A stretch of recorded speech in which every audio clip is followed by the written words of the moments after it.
everyone, it's Alyssa here from my kitchen for another week of our CSA box book cooks featuring cookbooks that you can get from the Township of Washington Library. This week, what did I get? Cannot forget the acorn squash that is the focus of our recipe this week. I told you I was super excited for squash season, so of course it was the first thing I had to cook. I also got some collard greens, carrots, peppers, and tomatoes. A lot of tomatoes actually. So I had a pretty good week this week with my box. I'm pretty excited. Let's dive in because I already have my acorn squash has already roasted. It was the first thing I did when I got home. And I have some water that is getting ready to boil. We're doing a pasta recipe with the acorn squash, so something a little different. So we'll go through the cookbooks quickly because I've got all of this already in the works.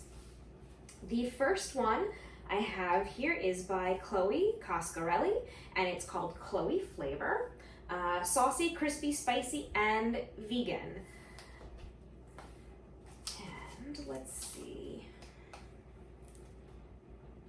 This sounded really great. Another pasta recipe. I saw a lot of beets on the boxes this week. This is a beet fettuccine with Alfredo and Basil ricotta.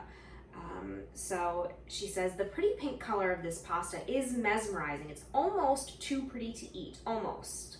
Pro tip, don't throw out the beet greens if you're still getting greens with your beets. I know sometimes you do, sometimes you don't. They are softer than kale, but sturdier than spinach.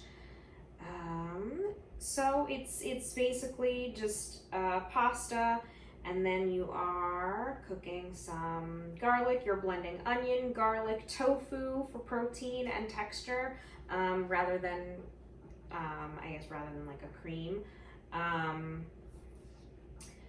And beets, lemon juice, salt, and then so her ricotta is actually a tofu base, but you could use real ricotta, but she's doing like a vegan recipe, so she shows you how to make something that's like a ricotta made with basil. She makes her own topping and she puts it all together, but it's a really nice beet sauce that coats your pasta.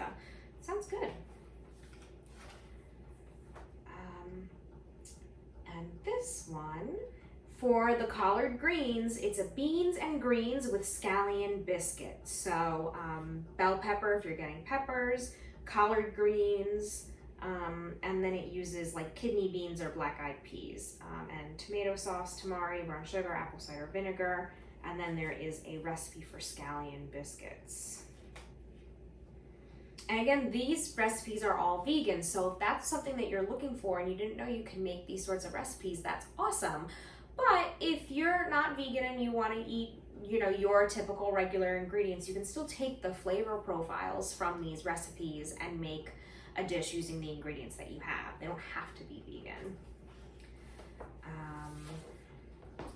This is Smitten Kitchen Every Day by Deb Perelman. And let's see, what did I save in here?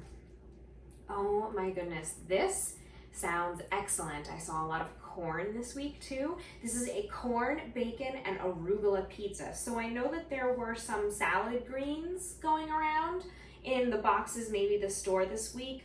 You could use arugula, or you could use the greens that they have, that they've been giving. So you can, she has a recipe for pizza dough, but you can go get some pizza dough from a store.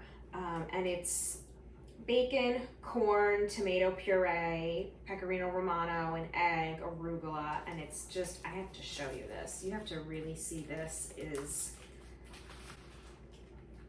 So you can see the egg is right in the center, and it's surrounded by corn and bacon and arugula and the pasta sauce.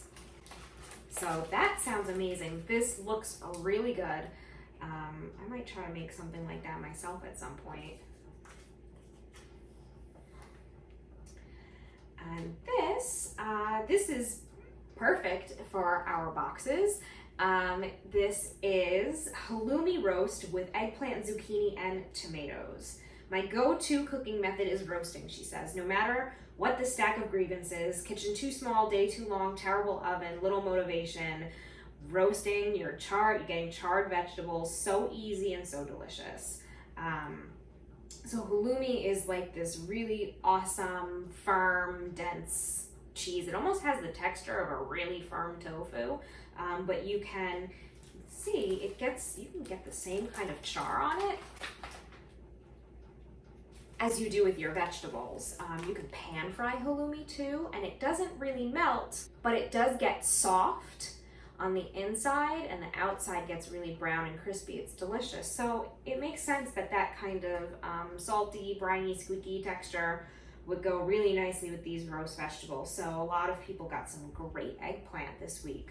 So it's just chopped up eggplant, zucchini, and tomatoes. You can use your tomatoes, whether you want to do big quarters of tomatoes, or maybe not quarters, maybe like eighths, or your cherry tomatoes if you got those. So she teaches you the seasoning for it, and then tells you how to roast it up really easy. Let's see, the next book is Gluten-Free Girl American Classics Reinvented by Shauna James Ahern and Daniel Ahern. I actually didn't bookmark anything, so I'm not sure. There was something in here that I said sounded good. Oh, tomatoes, fried green tomatoes. So we don't have green tomatoes, but if you like a fried tomato, even if it's not green tomatoes, that's great.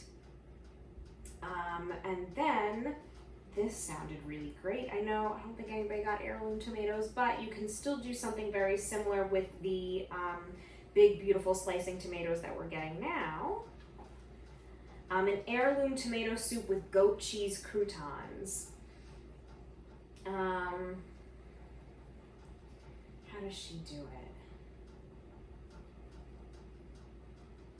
Olive oil, celery, carrot, garlic, basil, smoked paprika, add chopped tomatoes, stir until the tomatoes have started to soften, then pour in the stock. So you're cooking down your vegetables, and then you add in a stock and you let it all cook down, and it becomes this tomato soup. And then you puree it, and then some croutons, some old sandwich bread with your goat cheese.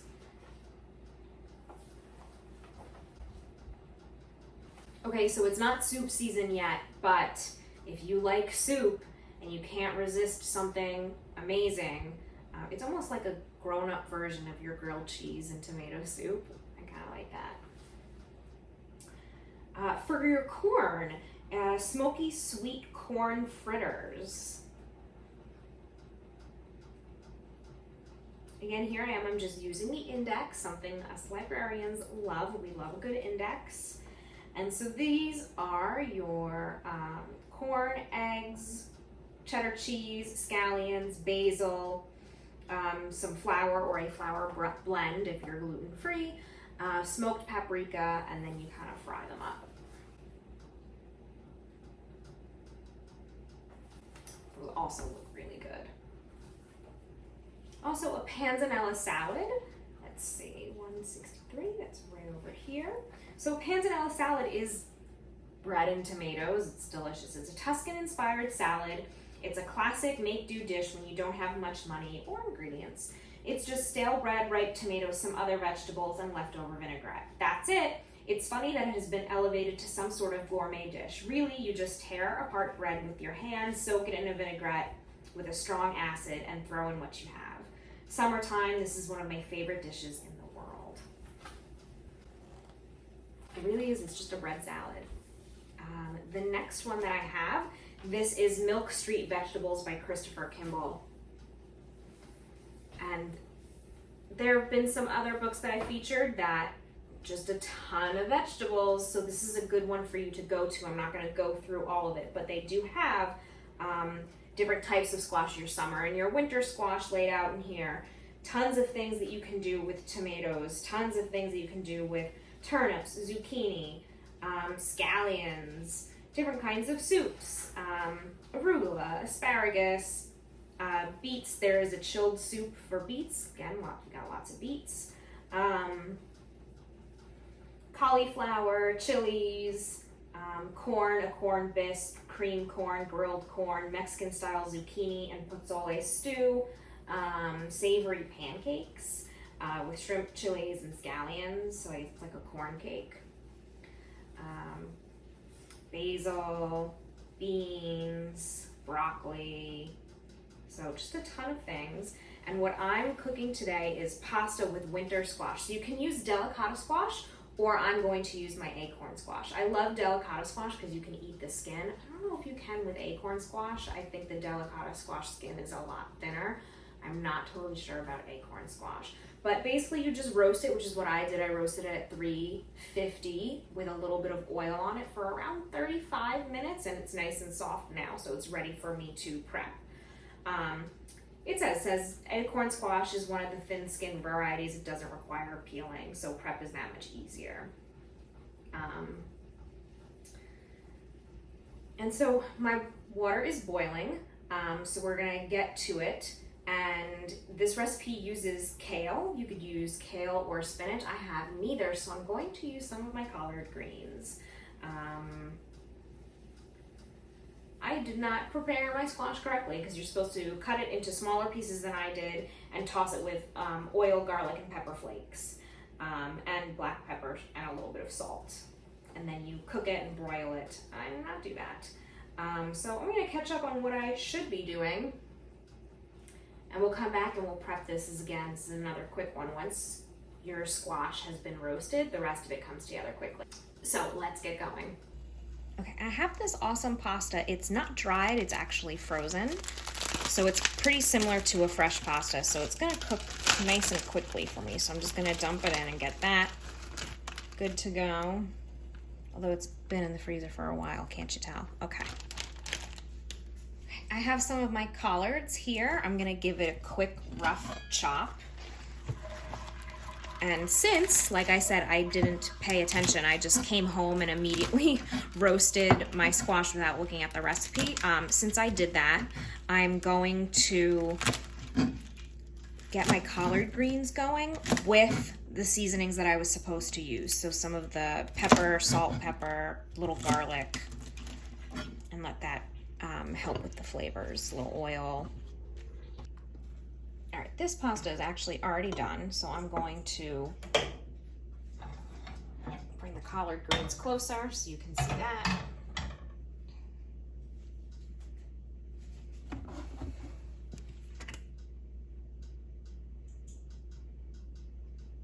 Oops. So I'm doing a little bit of oil. That was like almost a tablespoon. Fresh garlic would be better, but I don't feel like doing that right now. So I'm doing garlic, salt, pepper, the red pepper flakes, and I'm gonna let the collard greens cook down. I'm going to grab some of the pasta water because it will help us make our goat cheese sauce that goes over this whole thing.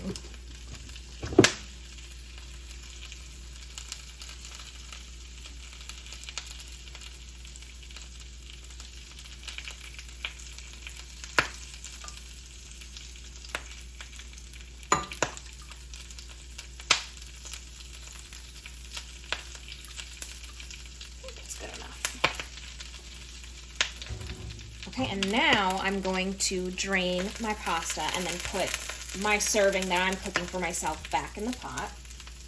Okay, so here's my acorn squash that I roasted up just a little bit of oil. I'm gonna get my seeds out, okay, and I'm going to get this out of the skin. Or I can really just kind of scrape it out here. It's definitely soft enough. Oh yeah, the skin is pretty thin. You could eat it, I'm sure. All right. All right, I'm gonna put that in the pot now. Okay, so now we're gonna swap this again because I'm gonna add my pasta water back in,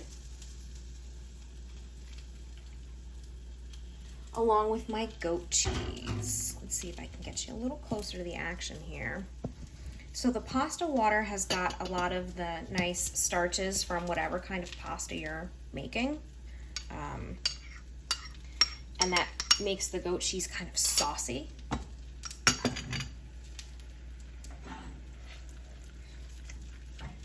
So it's gonna help to distribute it so it's not just goat cheese in clumps. This recipe also calls for walnuts. I don't have walnuts. All right.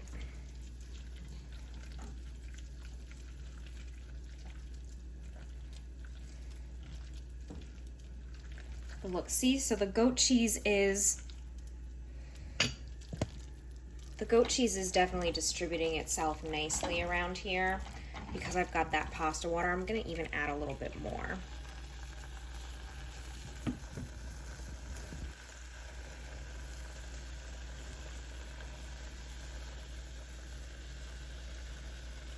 Because I don't want this to be dry, right? That is not our aim here. So everything is getting coated and nice.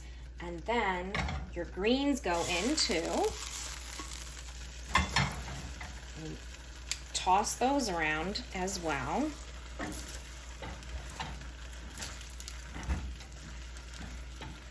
I'm gonna add a little bit more pepper.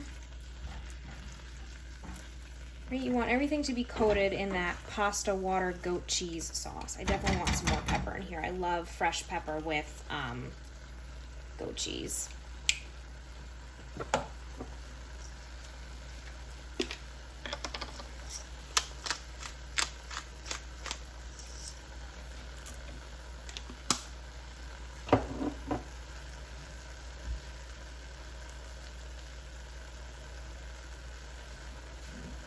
And then also we need to brighten this up a little bit, so you use a white wine vinegar. Just a little bit.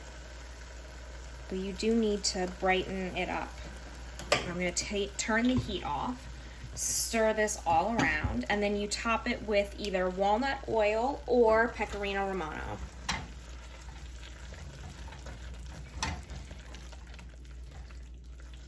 All right, that's it. That's it. The dish is done. I'm going to plate it up. This is it. Okay, so see how quick and easy that was? I've topped with, I don't keep walnut oil around here, but I do have grated cheese, pecorino romano or Parmesan. This is good. Okay, smells good anyway. A little more of my fettuccine on here.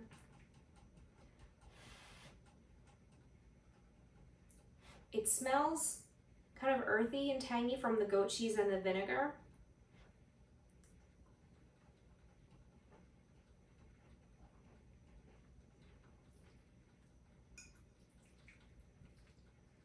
Oh, that's good. I can taste the warmth from the red pepper flakes that I tossed in with my greens, but would be normally tossed on if you're following this recipe better than I am, it would be tossed with your acorn squash, but I tossed it with my collard greens. And so greens kind of are kind of heavy, sometimes a little peppery, a little rugged, and I like the red pepper flakes with that and the goat cheese. The acorn squash doesn't really come very forward. It's a little nutty. I guess it's nice with the goat cheese. It actually has kind of melted in with the goat cheese. It's all become one.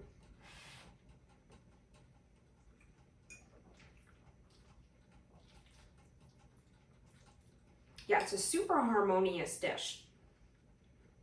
Some of the other dishes that I've been doing recently, I keep talking about layers of flavor becoming, unveiled throughout my palate, but this, it's just really harmonious. Everything plays together nicely from the get-go. The acorn squash, this is a really nice, light, a little nutty, a little sweet squash, has just melted right in with the goat cheese and the pasta. They don't really stand out from each other, but they are the main flavors and they come all together. If you are adding nuts to this, that'll be a nice crunch factor. It'll break up some of this. Mine is admittedly a little mushy because I didn't put any nuts in here. The cheese, a little salty, cheesy, delicious, and the greens just add another little layer of freshness and some pepperiness. This is good. This is really simple, and you can already tell it's very filling. It's hearty. It's not a light dish, but it's not heavy in a way that bogs you down, if you know what I mean.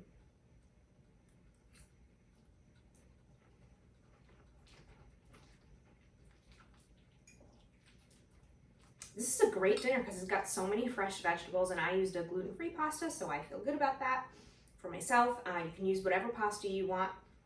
They do say to use ribbon-like pasta shapes such as a pepperdelle or a tagliatelle are especially good match for your thin slices of squash. I like this fettuccine, and I like that I use kind of a fresh one because it's really soft, and so the sauce just catches onto it and it's really nice and soft. So the whole thing is really coated very well. We get a little piece of just the acorn squash. Oh, it's there. You can taste the squashiness, but it's perfect with goat cheese. This goat cheese sauce with the squash. I'm going to grab some of my greens.